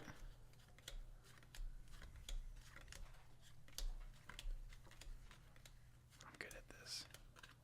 Yes. Perfect. Yes. All right. So what I want you to do, I want you to push one of those stacks forward. Okay. Any which one? Any which one. Okay. That one? Okay. So I'll take that one. We don't need that. This one or? The one that you push forward. Got it. Thank you. All right. So before anything happened, I gave you 1 card to hold on to. Right. Oops. So let's take a look at that card. Should I show it to you can show it to people. Okay. Yeah. So that's the one that we picked. Or we got first. I picked first, yeah. Yes, before anything happened. Right. I had you set it over there. I couldn't touch it or whatever. So you made all these decisions. Right. Yes. Yes. That top card there. Turn that over. Okay. Let's see it. So look at that. If you don't realize it, you found the only pair card to that card in the deck. Yeah. What? Yeah. There's only 2 red cards. You Come on, man. Casey, that's pretty good. I don't like that. That's not true. I love that. That's cool. Thank you. Gosh, I forgot how cool magic is. Oh, that's cool. I hate that I have zero idea how that happened. You magical fella. Oh, that's great. Thank you. There's more to the trick. Yes, that's solid. That's solid. I like that. Thank you. Well done. Thank you. It was totally good for camera. You said it wouldn't be good for camera. Yeah. It was Well, good. it's not like something like changing into something or whatever, but dude, card magic. yeah, card magic. That'll totally play. That's what it is. Is that one of your favorite tricks? Yeah. That's a good one. It's one of my go-tos. Yeah. Yeah, one of your go-tos. Yeah. Is there any more you can do with cards? There's To a lot. put you on the spot. I mean, there's a lot I can do with cards. I do like. Actually, you know what? You looked at all these, right? Yeah. So you can verify that it is. Yeah, you're good. Normal deck I trust of cards. you. Yeah. Let's see if I can show. I'll show them in a sec. Should I look away? No, you don't have to look away at all. Let's see. Normal deck. They're all different. Oh yeah. Oh. Would you like to shuffle again? No, Okay. I don't. I feel like that step was unnecessary. That was a false trust building technique. A false trust building technique. The magic was gonna happen regardless. But we'll do one really quick. Okay. This is more of a experiment, more like a mental. Don't like that, Casey. a mental test. I don't want to leave this podcast feeling different. It's a mental test. So okay. what I want you to do, I want you to think of a pair of numbers, but here's the rules, sort of. They have to be odd. Okay. But they have to be different. Okay. So like 11 wouldn't work. Right. But 15 definitely would. Got it. So thinking of a number, just let me know when you have one. 1 2-digit number. Yeah. Right. Got it. You have one in your head right now? Yes. Okay. So, as I said, this is more of an experiment than a trick. I hope this doesn't work because this would be good. Are you thinking of 37? Wait, what? What?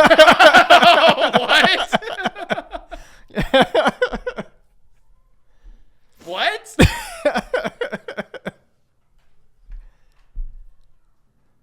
Does everybody pick 37? There's a lot of odd numbers that are different out there. And okay. Before you mentioned the examples, I had 37 locked. That was good. Thank you. That made me feel joy. Damn it. All right, man. That was impressive. Thank you. That was really good. What if I didn't pick 37? I don't know. But you did. I did. I feel like a schmuck. I feel like I picked the obvious one. Wow, man. I immediately tried to like downgrade your abilities. I'm like, that was the easy number. That was awesome. Thank you. I got nervous for you. I'm like, he's not gonna pick 37. And then you're like, that was awesome. Sorry. It could have been 35. it could have been 35. Could have been 39. Yeah. Dude. Could have been 93. That was awesome. Thank you. Well done. Thank you. Leave. All right, I got one more. Okay, I hope this one does. That's it. I do. I hope it works. I get nervous when I'm a part of it. Like I don't want to mess it up. So, what was, because I grew up a Catholic. I forget the story. Who was the guy that had the long hair? It's Jesus. No, it's Jesus, guys. Jesus for sure. Who had the long hair, and they cut off his hair, and he didn't have his power anymore. Samson. Yeah. So we'll go off of the story of Samson, sort of. Jesus. Jesus. So I'm just gonna throw this off to the side here. Mm-hmm. I'll give you these back. So to make everything sort of different and fair, I want you to kind of take the cards like this, okay, and you're gonna cut the cards. Yep. Perfect. And you're gonna turn that top half face down and put it back upside down. Like that? There. Yep. Magician. And then what you're going to do is cut a little bit deeper into there, like way deeper, and then flip that top portion also. Yep, perfect. So what we basically did was magic. Was magic. That's the trick, guys. Jack of spades. Sorry. So without me influencing you at all, right? You chose 100% different locations in the deck to cut things. Yes. Yes? Yes. So I want you to go through until you find the first face down card. Okay. So like just kind of go now through. Okay. Yeah. Go through until you find the first. Can I go either which way? Just from the top. Got it. Okay. So the next. Okay. The face down. Yep. Got it. So we don't need the ones that you have in your right hand. Got it. Don't need those. So that's basically the one you selected. Yes. Right. So a first face down card. Oh, I'm sorry. I heard first face card. Oh. My bad. Let me redo that. See, man, too much pressure. Okay, got it. Cool. I was like, I got it now. I was like, I'm staring at a jack right now. My bad. So building up the mystery, you cut a couple times. Yeah. Wherever you wanted, whatever. Let's see what card that you decided to select. What you got? 7 of diamonds. Okay. Right. So story of Samson. Right. So if you think about it, Samson with his mane, right? Right. Kind of like resembles a lion. Sure. Like the power of the lion, the pride of the lion, the courage. Right? So these cards are called the white lions. Okay. Right? So if you pay attention, I'm going to do this for the camera and try to kind of get you on that side too. But if you pay attention to the mane, watch.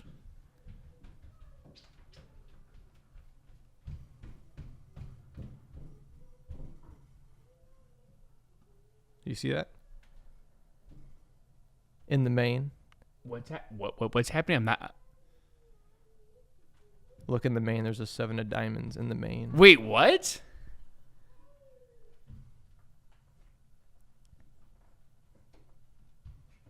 How? So what? maybe it'll focus, maybe it won't. But there's a 7 of diamonds inside the lion. I was not seeing it, and I was like, okay, dude. And then you saw it. Yeah. Yeah, that's it. Dude. Come on. That is awesome. 7 diamonds. Yeah. I love magic. I just re-sparked childhood. Dude, it's fun. It's fun not knowing, like you obviously like practice and put thought into it, and Absolutely. like it's fun. Like you see the basics. It's like it's cool. Yeah. Like actually like saying something. I'm like, I don't know how you just did that. Yeah. Like that's badass. Perfect. That's well done. Well, thank you. Come on. Thanks. Thanks for making me feel joy again. Yes. That's great. You were mentioning off camera that there's, I'm going to set this up in probably not the right way, but people who do magic and people who kind of like take advantage of it with pretending like they actually do real magic, like mind readers or psychics or anything like that. And I remember this from last time.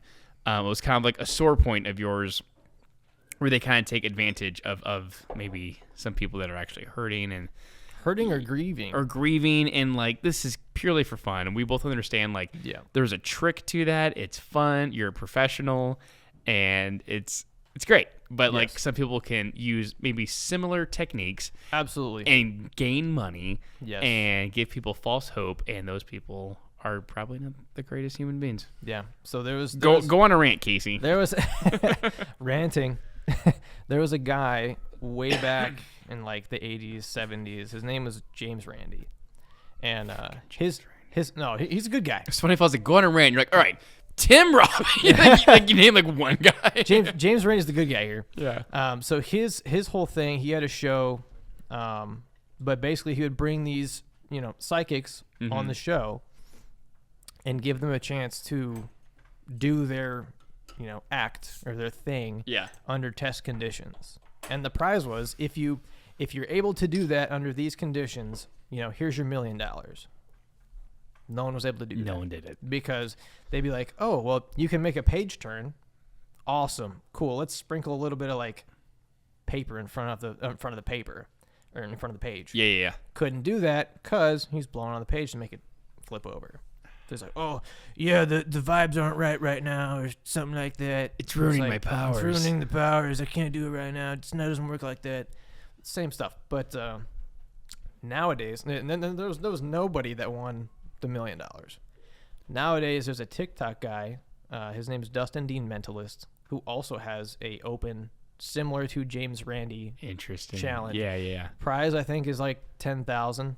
It's not $1 million. Sure. He's a TikTok star. It's not that big a budget, but still $10,000 to someone who can go under test conditions to, replicate their psychic powers or like nail it, like ESP. without it's like without a shadow of a doubt, like this dude's psychic and we can't understand how he's doing this. Correct. Gotcha. Yeah, but people have either said, "Hey, I'll come do it," and then don't respond to him, or they do it and it's like, we know what you're doing, like. Gotcha. As mentalists and magicians, we know what we know what they're doing. You know the tricks, like or even if you don't, you probably have like an idea of like how they may be doing. Like I see, like you see the technique. Yeah. Technique is there, especially like Long Island Medium, Tyler Henry. They all have techniques that are similar to mentalists and magicians. Could you tell me who was the guy? Sorry, I don't know his name. He was like on Joe Rogan maybe 1 or 2 times. Who like. Could like I think he guessed like his PIN number or like he could like really like he freaked him out. Yeah. Ah, man. You know what I'm talking about? I know who you're talking about. Do you think that he's like? What's your thoughts on him? No, because he's a magician. So you're like he's bullshit. Yeah. So he would he just like steal his information and just play an act, or can he read him a certain way? Or there's a method. To like is the here's what I'm getting at. Is the method like he found out information, he's pretending, or is he really reading like body language really well? Let's just say there was a way he got that information beforehand. Interesting. That Joe did not know about. And then he's just like pretending he's reading and correct. See, I thought it was like a body language thing, or he's really good at reading like ticks, or some people can do that. That seems, but it's advanced. it's not super reliable. Right. But yeah. So you think that guy is shady? Yeah. Well, he's not shady. If it's who I'm thinking of, not shady. Shady. He's shady. Yeah. If it's who I'm thinking of, because I think he's been on America's Got Talent too, but he's a magician first before anything. Gotcha. Yeah. So yeah, he's made a lot of magic tricks. Sure. So anyway, so yeah, like Tyler Henry. Mm-hmm. He's the most recent guy that's been on. He's the Hollywood medium or celebrity medium or something like that. But from what I've heard and seen other people post is that he has this QR code on a projector at the beginning of a show, like, oh yeah, leave a review, or input X amount of information, either be a review or something else. But they're just data gathering.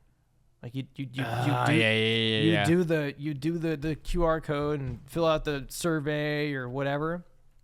They already know where you're sitting. They already know your first and last name. They already know. Oh yeah, of course. So it's like fish in a barrel. Yeah, fish in a barrel. You already got your information. Yep. Or when they start like, oh yeah, let's talk about so and so. I feel like something with the chest, or like how many people have died from lung cancer, a heart attack, or something to deal with the chest. Sure. Like it's a shot in the dark. Yeah, but something's gonna land. Yeah, something's gonna land, and then they'll either, because a lot of these people are like 40s or higher, because stuff like that. But they'll also go off of what they're wearing. Like, oh yes, is the necklace, like, is that something that your passed away grandmother used to wear? Da da da. I'm like, oh my gosh, like, that's exactly what it is. Exactly what it is. It's like, no. As far as I know, there is nobody on this earth that has psychic abilities, and I don't buy it. I wonder if there's, if they did exist, for the sake of the argument, they're probably not on TV. They're probably not on TV making money. They're probably not on TV making money. Yeah, because if they were for real, like, they could make money, but that they could also help people solve murders, crimes. It's like the movie Ghost Baby. Yeah. It's like Whoopi Goldberg. I think, if memory serves me right, she was like one of those people. Could see, but she was BS. Yeah. And then when she started to really see Patrick Swayze, yeah, she wanted no part of it. She was like, I don't want this, and this is messed up. And she was, obviously. And she said, nope. So it'd be something like that, where they'd be off the grid. Yeah. But maybe it's like, do you believe in ghosts? Ghosts? I don't know. Like, do you think when we die, Casey, do we just die, or is there some energy in our bodies? I think there's something. Yeah. So so let's say we agree there's something. Now, are there people who can reach that realm or talk to that something? I don't think so. I feel like you don't reach that realm until you get there, or have a near-death experience. I don't know. I know I don't want to mess with it. Yeah, no. Well, there's my line. Yeah. But I do wonder if there are some people who kind of have. I think there is. I think there are some people who have the ability to, and this is different kind of from the topic we were talking about, but it was adjacent, of like who could maybe reach that other side or whatever. Yeah. Which would freak me out. Weird. It's weird. Because there's something. And to go back to, I forget, there's like these two YouTubers who do all these like ghost tours people. Oh, Sam and whatever his name is? Yeah, they're kind of younger guys. I don't like them. I know very little about them, but like it seems like they've had some experiences, Do you think they're just making it up for views, or? I don't know. Some of their videos are convincing. Some of them are, I don't buy it. Interesting. Because I feel like what makes them convincing is they're like, I feel like they're not convinced, and they're looking for a certain type of truth, which is kind of a cool way to approach it. Yeah. Where they're not like, look what we found. They're kind of like testing the waters, Yeah. And then when they do find it, they get like freaked out or whatever. Yeah. Could be BS. Yeah, I don't know. Who knows? Like, I would love to. I've never been on a ghost tour, like a St. Charles one or like a Missouri State Penitentiary one. That would be cool. My great grandmother said she's seen ghosts. Like she she's not in that picture over there. She used to own her I think it was her dad owned a bar in St. Louis, Sullivan's, back in the day, but irrelevant to the story. My great grandma like lived in like a haunted apartment, and she said she saw like ghost children at the end of her bed. Oh my gosh. And go ahead. No, you finish. Like ghost children at the end of her bed. She had like the creepiest thing is like the classic like Paranormal Activity stuff. Like she'd come home from like a day of work, all the cabinets would be open. Oh jeez. She couldn't get her door open a couple times. It was a small apartment in St. Louis. The oven was like right next to the door. So if the oven was open, you couldn't leave the apartment. So she would come home from work, the oven door would be down. Oh my. So she couldn't like immediately open up the door and all the cabinets are open. That happened multiple times. They would bring a dog to the apartment and it wouldn't stop. It wouldn't cross over. Ooh. It would start barking. In there? It wouldn't go inside? It would not go inside. So, yeah, I think there's something. Like that's like she told us those stories when we were like kids. We're like, oh my gosh, girl, tell us more. Like this is terrifying. And she said it was so common, like she wasn't even scared. Like she'd wake up in the middle of the night, see like ghost children, which sounds like my worst nightmare, and just be like, just keep it down, like I'm going to bed. Yeah. Like, what? You know? Now who knows? You know, this is who knows. But like growing up, there was those type of stories. So it's just interesting. It's like, was that real? Like, I mean, what's up with that? I think there's something like, as far as our energies, as far as like souls. Yeah, we gotta have somewhere to go. You know, right? Yeah, I don't know. But I've had my fair share of experiences, and so has my family. Okay. Yeah. So all right. I think there's something.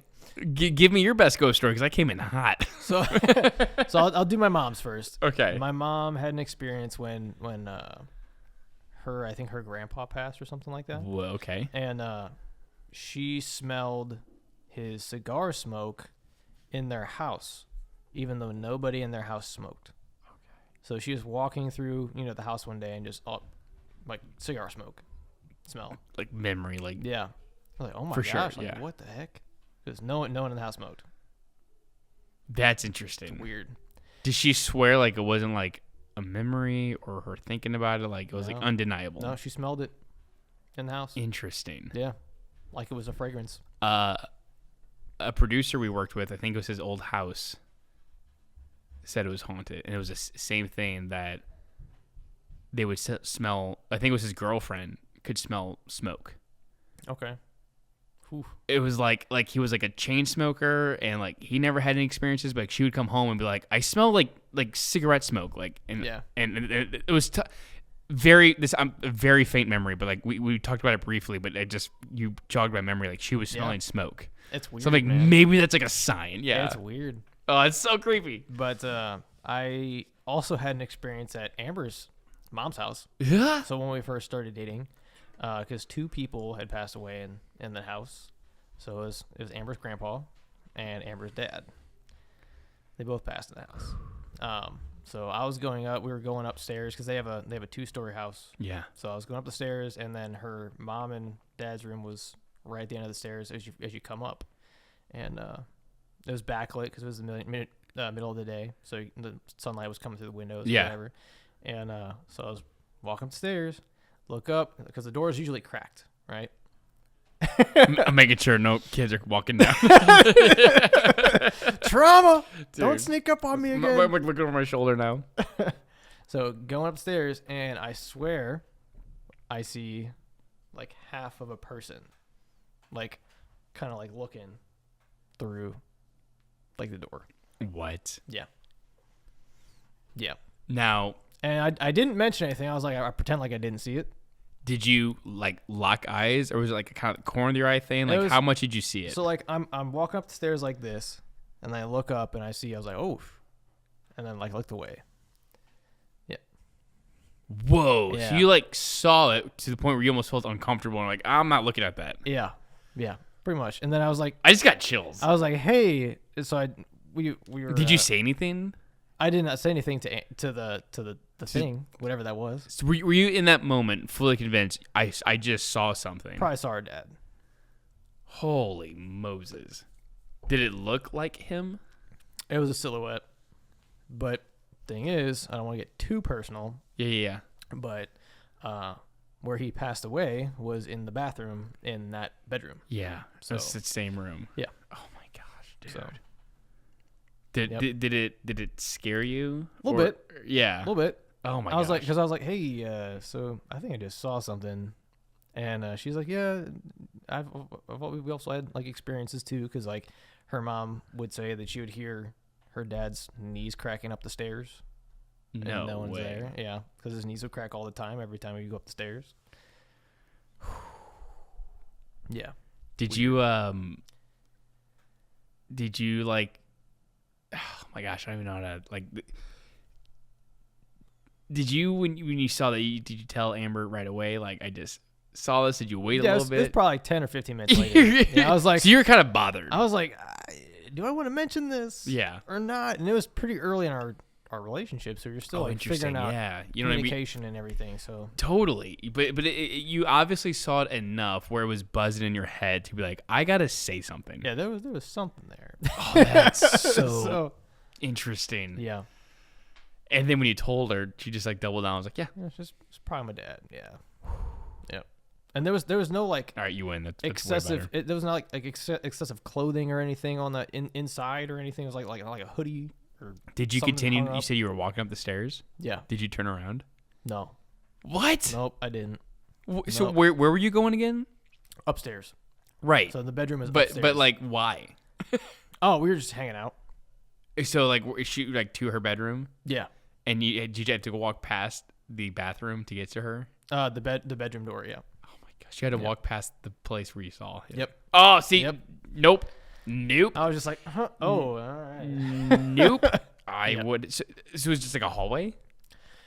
No. Okay, so explain. It's weird because like when you first go into the house, there's like the second floor balcony. It's like a balcony. Yeah. And the staircase is connected to the balcony. So it's kind of like an open space at the top. Okay. So. Oh my gosh, I don't think I could have done it. Yeah. If I saw something, I'd be like, hey. Come down. There's no way I could walk past. Yeah, that was weird. I kind of skedaddled past. You skedaddled. I kind of skedaddled for sure. I would have ran. Yeah, I'm a huge baby with this stuff. Yeah, like terrified. And then, not necessarily seeing things, but I've had like weird dreams before. I have sleep paralysis. Do you really? I do. You see like the I don't see shadow people? I don't see, my eyes are always closed, but I get like haunted by it. Which is weird. And I am, you know, I believe in ghosts and the afterlife and all that stuff.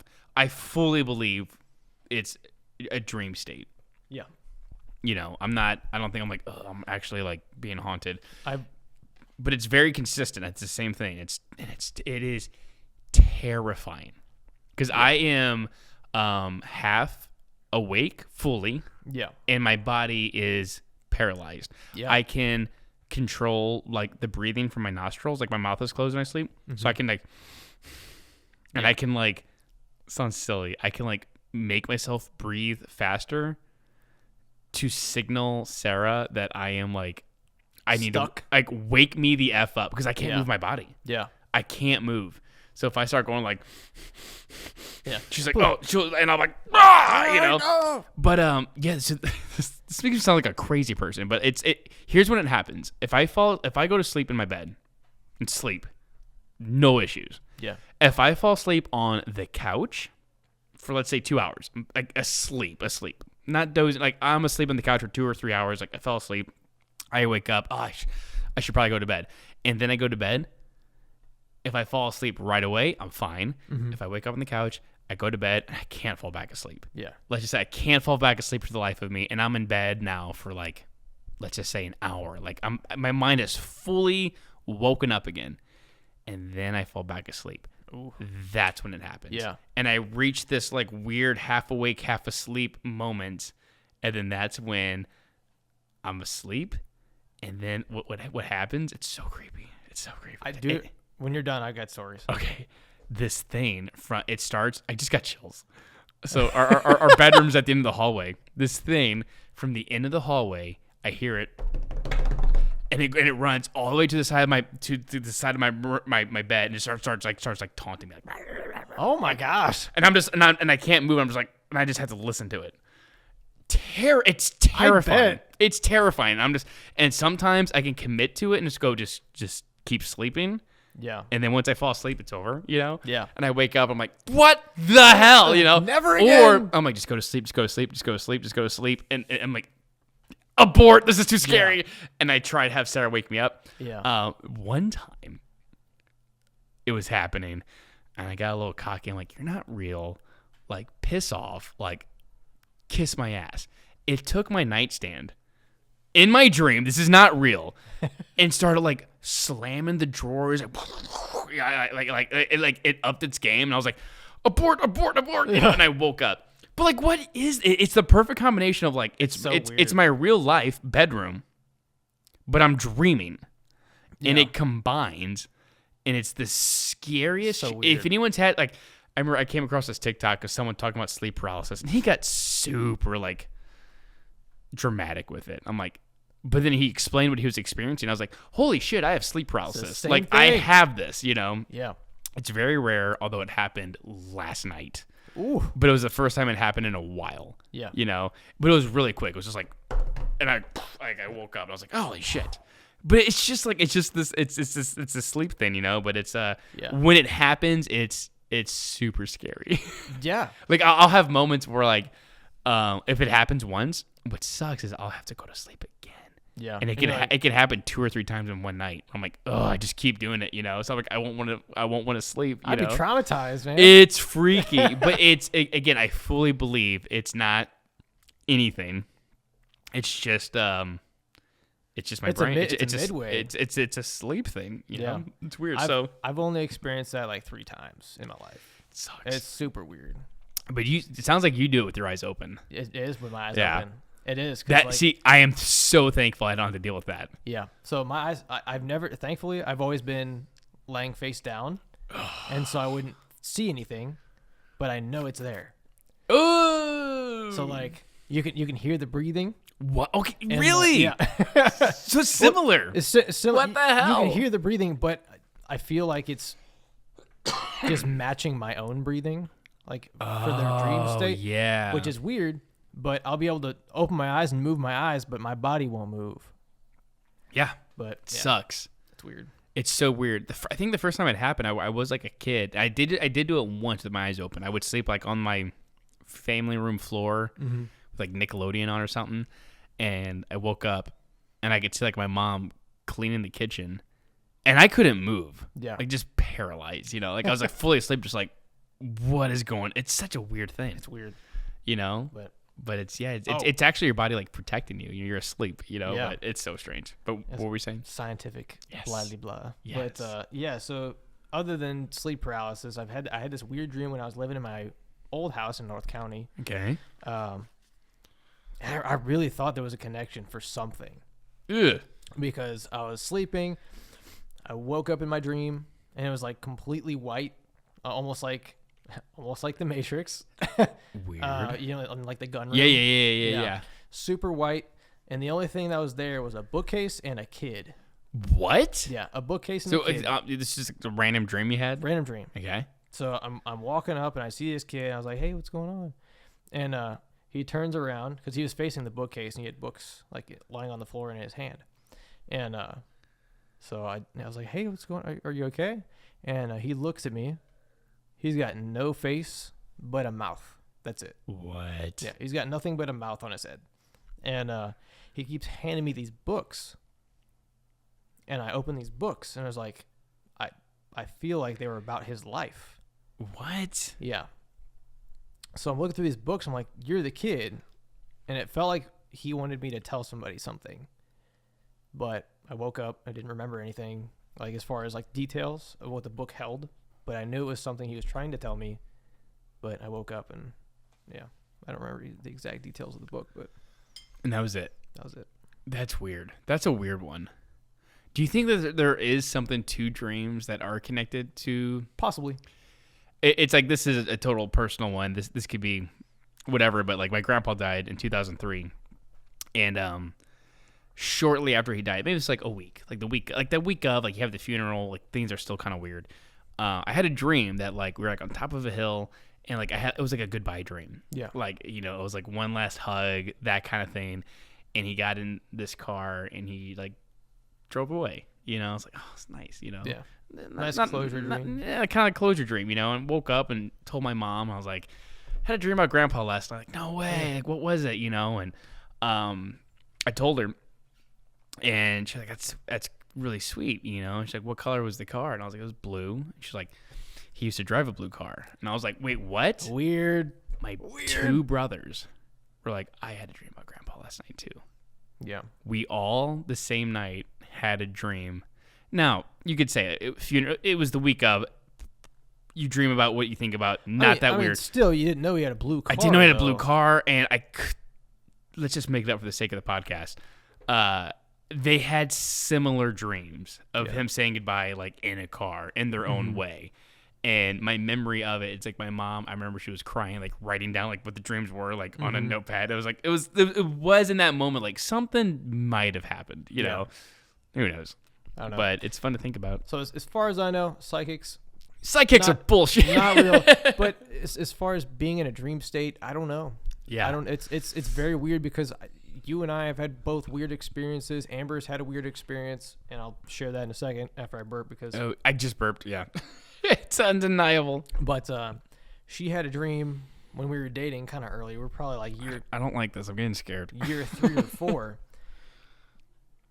And stop burping. I know, right? What the heck? Gaseous.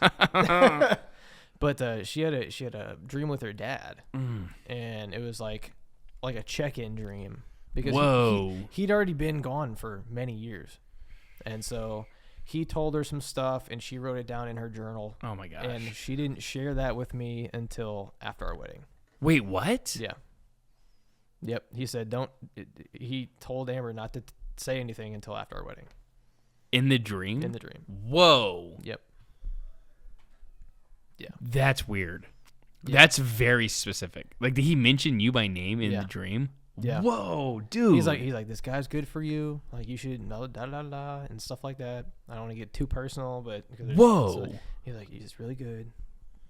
He's like, don't tell him this until after the wedding.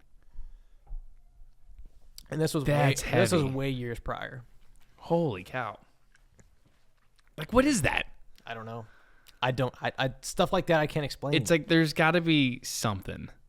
I don't know what it is, but like there's something. I think there's enough evidence that there's something. Yeah. Something's going on, you know.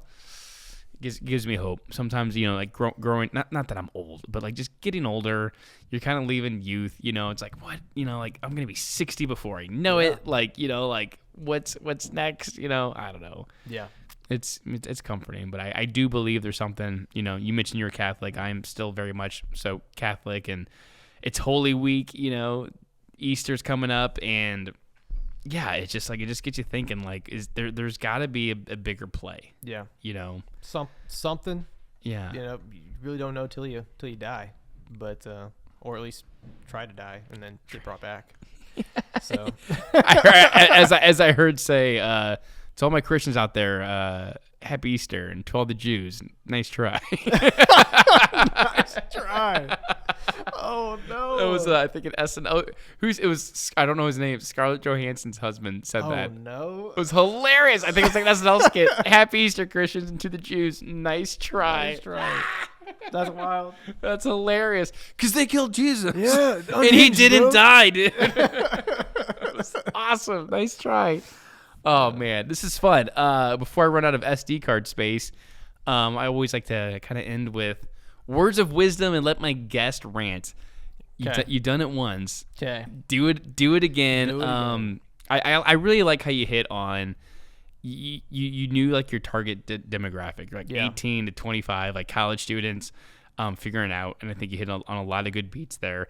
I feel like that's such a good age of like, or it's a hard age figuring out where you want to be, what you want to do, and it's tough to navigate. Yeah. You're almost 30.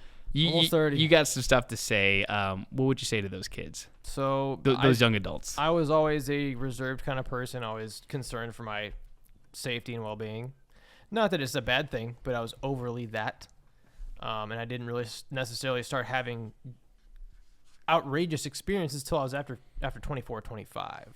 So if you have something you want to do, put forth the work or go do it. Because I was always scared of riding motorcycles. I was like, oh my gosh, it's so dangerous. But then I went and did it, and I was like, oh my, I love this. This is my second or third hobby after magic.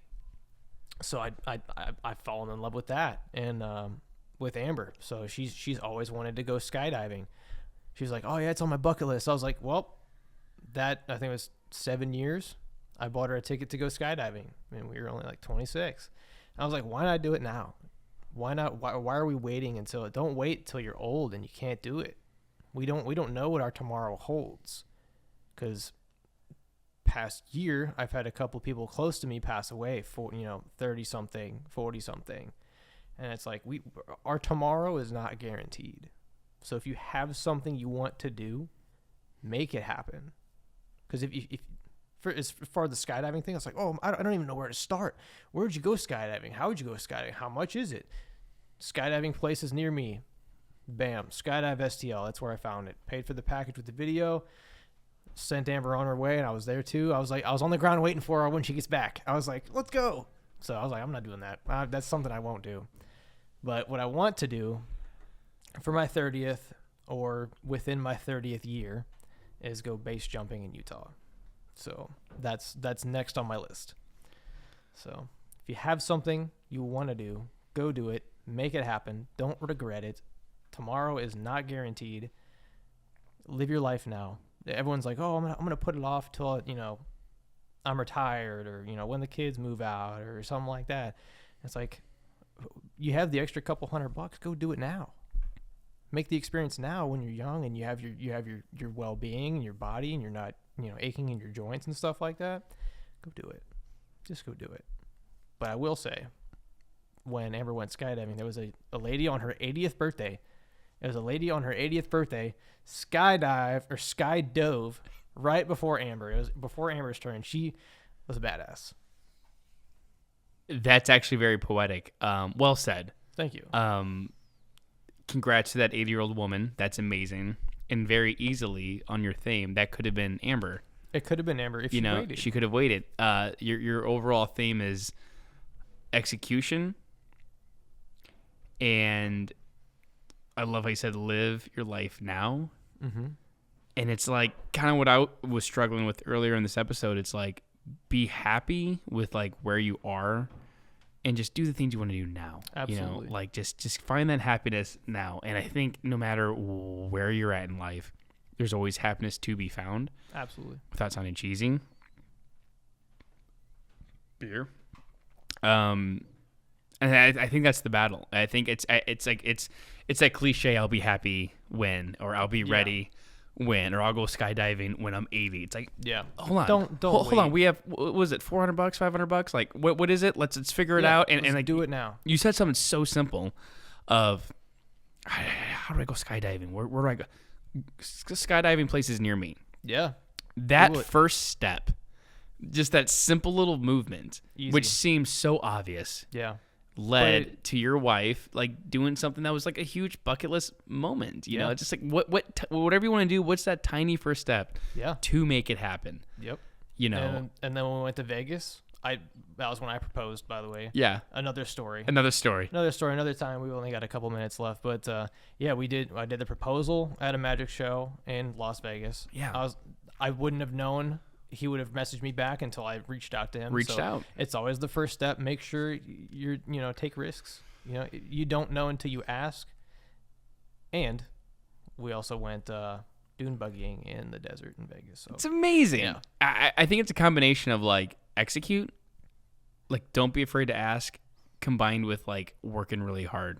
Yes. Like I would love to eventually touch on that magician story, but I feel like that worked for you. Like you made that connection with him because you previously put in the work to be a magician yourself. Yes. That when he looked at your portfolio or looked into you, he's like, this kid gets it. Yeah. He's not looking for a quick win or a quick score. It's like he's put in the work. So it's like when the work matches the opportunity, it's like people call that luck. It's like it's actually just like good timing. Yeah. It is. That's great advice. Thank you again for coming back on and redeeming this. I really love doing this podcast.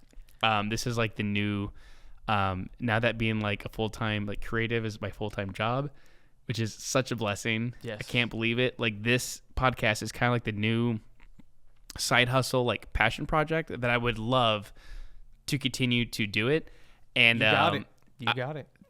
Thank you. And like you us redoing this episode was like the first real like hiccup that I've had in doing it, just because it's like it's a lot of work to do a video podcast, you know. And things like that'll happen, and people at home, mistakes will happen, crazy things will happen, but you just gotta keep going, keep chugging. I say that to say I was legitimately filled with you can't do this. You've bit off more than you can chew. Look what you've done to a guest. Like all the negative thoughts, like I really felt bad about it. And just like, oh, maybe I should put this on ice for a year. Yeah. Maybe I should work on the music videos and the wedding business before I dive into this more. So I was at a crossroads, like truly. And I was like, I love it. Let's redo it. Yeah. I'll edit the other ones. I have guests lined out. Well, look at you now, man. Look at me now. I say that to say, like, you're always going to hit, like, bumps in the road. Yes. And just, and you said it earlier in the show, like, your success is going to take, like, longer. Like, you mentioned TikTok. It's not going to happen with a few posts. You just got to stick with it. Stick with it. And thank you for helping me stick with it. Yes. And coming back on the show and doing this again. it means a lot. I had a lot. Dude, your first episode was great. I had just as much fun, if not more fun, doing this one. This is great. Yes, it's been awesome. This is awesome. But we'll do it again. Yes, absolutely. Yes, when I lose this episode, we'll do it again. Right, we'll do it again. Third time. Third time's the charm. We got some pizza. Should we eat some pizza? We'll eat it, man. Casey, thank you. Pizza, thanks for the magic. You freaked me out with that 37. That was legitimately awesome. And let's do it. Till next time. Till next time. All right. Bye-bye. Bye. Oy! Woohoo!